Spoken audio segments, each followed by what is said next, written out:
السلام عليكم ورحمة الله وبركاته. اللهم صل وسلم وبارك على سيدنا محمد وعلى آله وصحبه أجمعين. ازيكم يا حبايبي، عاملين ايه؟ يا رب تكونوا بخير وبأفضل حال. زي ما انتم شايفين معايا النهارده طبعا وصفتنا القرص الجميلة الطرية ديت. بجد طريقتها سهلة جدا وطعمها وريحتها تجيب آخر الشارع، صدقوني. بجد بصوا من قلبها أبيض ازاي وهشة كده ومستوية وجميلة، بجد طعمها كان تحفة أوي. طبعا بغض النظر عن الاتنين اللي بتاكلوا دولت، طبعا الاولاد ما صبروش، كل واحد فيهم واحده. كان طعمها حلو قوي، فبالهنا والشفا يعني على الاكل. تعالوا مع بعض اوريكم المقادير ازاي. المقادير سهله جدا وبسيطه، وممكن نكون عملنا المقادير دي في قرص كتير وفي اكتر من مره. فتعالوا مع بعض نشوف احنا عملنا ايه. اول حاجه، انا مش كترت الكميه، انت ممكن تعملي كيلو، لكن انا عملت 3 كوبايات يعني بالظبط بيعادلوا نص كيلو دقيق. تمام. اهم حاجه ان انت تنخليهم. شايفين كده في حبايه سودا كده، مش عارفه بتاعت ايه ديت، بتاعت يعني طالعه من الدقيق والكلام دوت. حطيت عليهم كيس من الخميره بمقدار معلقه من الخميره لو انت عندك كميه كبيره، كيس او معلقه من معلقه الطعام، نص معلقه من الكبيره، يعني مقدار معلقه صغيره من البيكنج باودر، كيس من الفانيليا، وده اختياري عشان بس تنكهي القرص بتاعتك باي نكهه انت عايزاه. انا نكهتها بالفانيليا.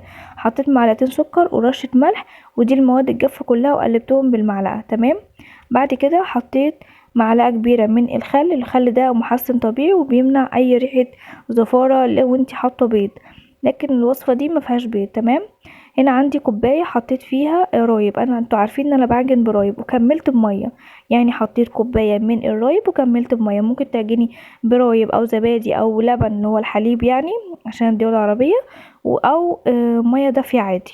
من الالف للياء ميه دافيه، مش هيجرى اي حاجه. انا حطيت الكوبايه من الرايب، وبدات ان انا اكمل ميه زي ما انتم شايفين كده، لحد ما احس ان العجينه خلاص مستكفيه ومش محتاجه اي سوائل تاني. يعني هي كده مش محتاجه اي سوائل. عندي ربع كوبايه من الزيت. تمام. بدأت بقى ان انا الم بيها العجينة بعد ما عجنتها واتأكدت ان هي اتعجنت كويس. خدوا بالكم الطبق كان عامل ازاي ودلوقتي هيبقى عامل ازاي. بصوا بقى، يعني بدأ ينضف واحدة واحدة، وبدأت العجينة هتقطع معاك الاول، بعد كده هتبدأ تلم نفسها بنفسها. بغض عن النظر ان الايد اللي انت بتعجني بيها دي بتبقى ملزقة شوية، لكن عشان يعني تعرفي ان العجينة تمام كده اتعجنت كويس ومش محتاجة ولا دقيق ولا اي مادة سائلة، بايدك التانية اللي هي نضيفة وتروحي تشوفي كده، تمسكي العجينة وتشوفيها. لو لزقت جامد في ايدك يبقى هي لا محتاجة مثلا معلقة دي. لو ناشفة قوي ومعضمة قوي في ايدك كده يبقى هي محتاجة ايه؟ لا معلقتين من المواد السائلة، مية او اي حاجة. فانا جربت بايدي اهو زي ما انتم شايفين. فهي بتبقى محتاجه بس ان انت تروحي تغسلي ايدك وترجعي تاني، هتلاقيها مفيش اي حاجه، ايدك بس ملزقه مكان ما انت ما كنتي بتعجني. احنا طبعا عايزين العجينه بتاعتنا تكون فيها سنه تلزيقه كده، عشان طبعا ده كل ما كانت ملزقه اكتر، كل ما كانت طريه وهشه جدا. تمام. سبتها بقى، غطيتها وسبتها عشان ايه؟ تخمر. بعد ما اختمرت جبت الصاج بتاعي او الصينيه، دهنته كده برشه من الزيت، مسحه من الزيت، مسحته كده بالزيت. وبعد كده برضو مسحت ايدي بالزيت، وبدأت ان انا اكور كده القرص بقى، تعمليها كبيرة، تعملي وسط، تعملي صغير، الحجم ده اختياري بتاعك انتي. تمام. انا بعمل كبير وصغير لان اولادي بياخدوا الواحدة الكبيرة ما بيكملوهاش وبيفرفتوا في الارض يعني وبيبهدلوا الدنيا عشان صغيرين، فانا بعمل صغير بدلهم، والكبير بناكله انا وزوجي. تمام. لكن الحجم انت اختياري فيه، والتقطيع هتقدري تتحكمي فيها. كمان لو عندك الميزان هتقدري ان انت تطلعي الكميه كلها، حتى لو انت عامله كميه كبيره هتقدري تطلعي الكميه كلها مقاس واحد بالظبط. تمام. بعد كده هي يعني قطعتهم كده كور كور وحطيتهم كده في الصاج بتاعي، وايدي كان فيها نسبة من الزيت، وبدأت ان انا افرد القرص كده، وعلى الفرن على طول، ما استنيتهاش ان هي تخمر. يعني هي خمرت معايا مرة واحدة بس، فاهميني؟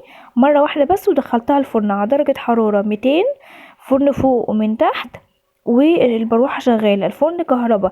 لو انتي هتعمليها فرن غاز هتشغلي النار من تحت بس، وبعد ما تستوي لو محتاجة تاخد لون بتشغلها الشواية، مش محتاجة لون فخلاص مش بتشغلي اي حاجة. هي خدت معايا اللون الذهبي الجميل دوت من تحت ومن فوق، وما شاء الله تبارك الله من جوه بصوا مستويه ازاي وجميله. بجد حاجه تحفه، جربيها هتعجبك جدا. حاجه سهله، حتى لو عملتي 3 كوبايات في 3 كوبايات مش هتاخد معاكي، هتاخد معاكي ايه؟ انت هتعجنيها وهتركنيها على جنب، وتروحي تعملي اي حاجه هتلاقي نفسك ايه، العجينه خمرت معاكي، هتقرصيها وخلاص كده. ممكن طبعا تحطي فيها تحشيها جبن، ممكن تعمليها شوكولاته، ممكن تحشيها اي حاجه. يا رب تكون عجبتكم الوصفه، بجد سهله ولذيذه جدا. وهنا بقى انا حطيت حلاوه وممكن جبنه، وتقدميها بالشكل دوت. اشوفك على خير في فيديو جديد، وباي باي.